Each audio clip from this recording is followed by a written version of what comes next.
మీరు ఎప్పుడైనా ఓమాకులతో బజ్జీ చేశారా? మేము చేసాం. మీకు నచ్చితే మీరు చేయండి. ముందుగా 1 కప్ శనగపిండి తీసుకోవాలి. 3/4 కప్పు వరిపిండి కూడా వేసుకోవాలి.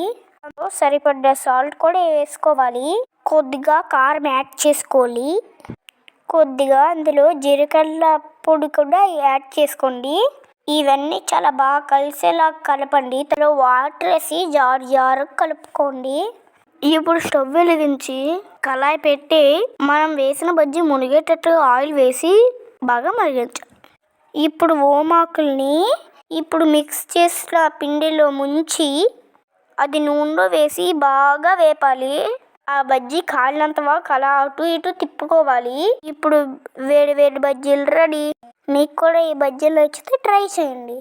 మీకు కానీ ఈ వీడియో నచ్చితే లైక్ చేయండి, సబ్స్క్రైబ్ చేయండి, మీ ఫ్రెండ్కి షేర్ చేయండి.